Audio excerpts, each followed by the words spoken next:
Chris, are you excited about starting camp? Yeah, we have pretty high expectations, and we expect a lot of ourselves. So I always say once the first of the year comes, that's when it kind of starts feeling like baseball season. So ready to get going. How much different do you feel now being there as opposed to Oh, pretty different. Last year was kind of crazy, being new and all that. This year is more not really getting acclimated, just kind of running through same stuff. So new car smell is gone, feeling good, feel normal now. So we just kind of worry about baseball and take it from there. Looking back on it, it was the first time you changed organization. How much of a change was it? Was it ever difficult for you? Yeah, well, it wasn't really difficult. It was different. I've said all along, everybody here, friends, family, teammates, coaches, everybody with the staff here made it a lot easier for the transition. But yeah, it's different. It's definitely different, taking a adjustment period, getting to know everybody and kind of the routines and things like that. But I think I got all that under my belt and just get going this year. Chris, are you going to approach spring training a little differently this year than last year? Yeah,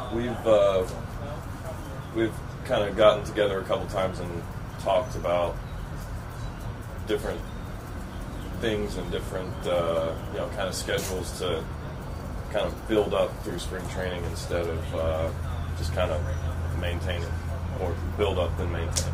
Chris, is that something that Alex is kind of driving? Is that something you approached him? How did that conversation develop?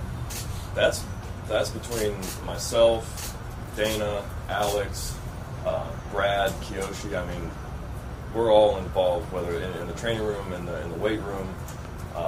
We've all got together and kind of talked about coming up with a formula for longevity and, like I said, building up. I think last year I came into spring training kind of too amped up, too ready to go, and I think we're kind of looking for more of a gradual build-up. So. Would that help you toward the end of the season to be stronger than you were last year? Well, I can't say for certain because I haven't really done it, but that's the plan. That's our end goal.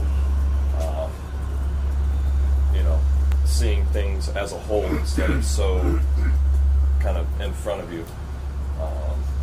So yeah, we're working on something to kind of, like I said, create longevity and maintain strength throughout the whole year. Is it more important for you to sort of be saving your bullets in spring training and between starts rather than have it result in lowered pitch counts and things during games? Yeah, I think that's part of it. Like I said, we're kind of looking kind of like a plane takes off, kind of that gradual build-up instead of just kind of a heavy workload up front and then just kind of maintaining that. I'm confident, obviously, in the people I have in my corner, and I'm confident in myself to be able to stay on track. It's kind of weird doing something different than I've ever done, and but like I said, I have faith and trust in everyone here and in myself to see this process through and make sure we're on the positive side of things. Chris, was there a point last year where you realized maybe I amped up too quickly? I wouldn't say last year. I think once I got home, kind of reflected on the season, that was kind of when it was like, all right, something needs to change. Like I said, I came into spring training, I think, a little too prepared. I felt like I had something to prove last year too. I'm here in a new city with a new team, and I felt like I had to kind of prove myself again, and I think that kind of came back to bite me in the end. But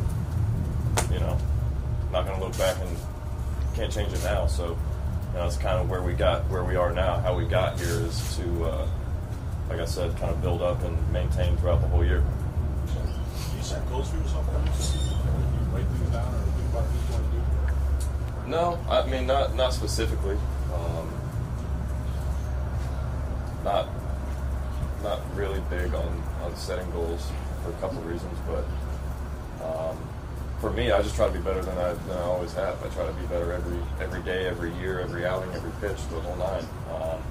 So there's not really one specific thing that I sit down and say, this is what I want. Number of innings, number of whatever. No, I mean, for me, if you're going to narrow it down, I'd say the two most important things for starting pitcher are starts and innings. Are you making all your starts, and are you filling up innings you're supposed to fill up? All the other things are going to work out. The stuff that you've accomplished in your career, when you look at what you want to accomplish now, is it just get to a World Series and win a World Series? Is there nothing besides that at this point for you? No, I mean, I think that's the goal for everybody here. I don't care if it's your first day or your 20th year. I think when you start today, day one of spring training, the goal is World Series, championship, or at least make it to the playoffs and give yourself a chance to win a World Series. Any other goal other than that doesn't really matter. And after getting your taste of it last year, how much did that kind of change how you look at that? Give you an incentive, maybe more than now that you understand what it's like. Yeah, no, I mean, there's a lot of work that goes into it. I mean, it's a tough road to get there. Obviously, we want to be extended in the playoffs a little bit more than we were last year, but getting there is tough, and we kind of know what it takes, and we're going to do everything possible to, like I said, reach that next step. Chris, I reviewed the team now. The team couldn't have to win the whole thing, and what's needed to make the next goal. I like exactly where we're at right now. I mean, we basically, for the most part, have almost the same team that we did last year, and we were the best team in our division. So I know people like to talk about this and that, but we were the best with what we have. So I think we're right where we need to be. Do you expect Pacharo to bounce back? I think everybody is looking to contribute and put their best foot forward. Not to single him out and not single anybody out, but everyone has come in here ready to work and ready to win, and I don't think there's any one person or any group of people that wants it any more than the other. I think we're all pulling equal weight from the same side of the road. Chris, we had a couple of rough starts in September. It was pointed out that that you had struggled in the past in your career in the last month or so. You maintained to us that you still felt strong and still felt good. When the off season came and you went back and looked at some of those late season starts, did you see command being off? And in retrospect, did the workload take its toll late? I didn't look at a single start that I made last year, and so I mean I'm not big on doing all that, but yeah, I mean, like I said, we are in the middle of doing something right now to maintain longevity and be able to maintain strength throughout the whole year and be strong.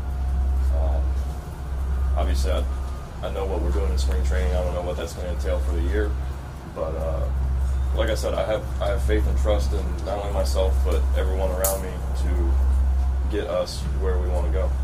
Do you have a catcher preference heading into the season?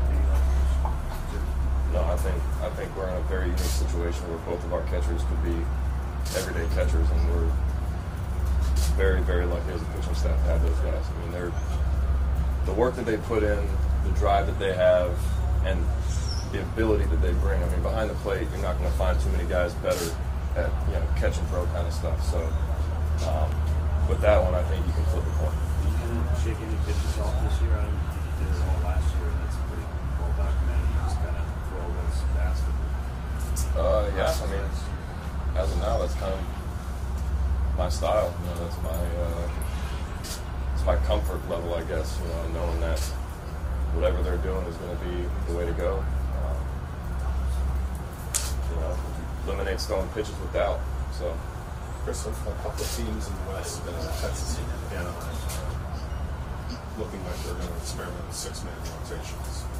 Would you welcome that here, or do you not like losing some of those starts that would come with an extra guy in the rotation, even if it maybe preserve you for the season? I don't know. It's not really my call, I think on that one, I'll just stay in my lane and throw the ball when they tell me to throw it. I don't know if we want to stimulate on this one. The free agent stuff is going on. I don't know if you have any opinion about the landscape of that. What's going on? It's obviously different. You know, I'm not a part of it, so I don't have as much stake in the game. But this year is definitely a different process. So I mean, that's basically all I got on that. Chris, the 300 strikeouts last year, took its toll on stamina late in the season at all? Say that again? The 300 strikeouts you had, a great accomplishment, by the way. But did it take have any effect on your stamina going forward from that point, season into the postseason? I don't think it's any one thing specifically. You know, you make 30 starts and throw 200 innings. You know, there's a lot of bulk that comes with that. I just think, like I said, we need to work on some things right now in spring training, and then maybe early on in the year, to maintain. And I think, like I said before, we're kind of on that track right now, and like I said, just having faith and trust in that process and everyone involved in that process. So if 300 was in reach again, would it be a desirable goal, or more important just to stay with the program you have and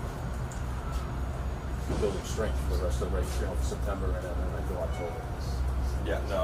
If what you're saying is does 300 strikeouts matter? No, it doesn't. I'm not, like I said, I don't pitch for one specific stat or whatever. I pitch to win, and like I said, make all your starts, get 200 innings, everything else will work out. That's the starting pitcher. Your job is to answer the phone when it rings and fill up innings. So all the other stats will kind of fall into place and be what they are. If we're in the playoffs, that's all that really matters. Chris, as the season went on, Fenway started getting electric when you took the mound. The fans really took to it. What did that mean to you to get that sort of reaction from the fans when you started? I loved it, and I think that's obviously one of the pros to playing here in Boston is the ballpark and the fan base. I don't know how many games we played last year that weren't sold out at home. I don't know at all. A few of them. Well, okay, I didn't notice it. So, no, we as players appreciate that a lot, and it's a different ballgame. It really is when you're playing in front of a packed house that is very passionate about the team that's on the field, and there's no replicating that feeling when you're standing on the mound and everyone is losing their minds. It's fun and definitely appreciated. Pedro said, watching you, he felt like what it must have been to be like a fan watching him. He got so excited. When a Hall of Famer says that, what's it mean to you? I think he's obviously been really nice. I guess I get it, the comparison, but he's one of a kind, and there's definitely no replicating that. Not only to the game, but to this team, to the fan base. But I appreciate it. Pedro's one of the most genuine guys I've ever met, and he's more than willing to do anything for anybody. Whether it's grabbing a cup of coffee in here, walking around in the PFPs out there, he's here for us, and I think that's a great asset to have. When you have a guy who's one of the best to ever play this game, more than willing to give as much of his time as he can. We're lucky to have him here and around a lot, especially not only for myself and the guys in the clubhouse, but for the young guys too. Gradual build-up would be a challenge for you, just as a competitive guy. I mean, early in the season, say Alex wants to take you out after 6 innings, it's a tie game. Do you think that's going to be tough to, keep the big picture excited? That's part of the process, and that's where the trust and that's where that, the trust in each other and the faith and the process as a whole comes into play. I don't like coming out of a game in the 8th inning at 120 pitches. So what's the difference, in that? So for me, it's trusting the process, trusting, what the big picture is, and knowing that if he takes me out after the 5th or 6th inning, he's not picking on me. He's trying to help. He's got a job to do too. He's managing an entire team. He's not just managing me. So he's doing what's best for the team, and I have 100% faith in our coaching staff to get this done. What did you go down to Puerto Rico, and what did you learn about Alex through that experience a couple weeks ago? I thought that was unbelievable. Very selfless act, for him. See a lot of guys now when they get the opportunity, try to maximize their value as much as they can, and I don't blame him at all. But for him to solely think about, his country and the city that he came from, and the people back in his hometown, it's a pretty selfless act, and that's a pretty good sign of a true leader. So it was fun, going down there with Rick and Alex and Vasky, and just the passion that they have for that and trying to help people. They're struggling down there still. It's tough down there, and it was very eye-opening, and it says a lot about who they are and how much they care about where they come from and their people. And it's kind of a lost art now. People helping people, and it's nice to see that in general. But it's nice to know that we got a guy like that leading our group that has a heart like that. A couple of years ago, I think stylistically you made a bit of a change, kind of going to like a hybrid sort of style where you're trying to get early contact more often. When you talk about longevity and sort of seeing the season as a whole, is that kind of something that you can sort of tap into or follow up? Yeah, I think more so than anything, it's just eliminating waste pitches.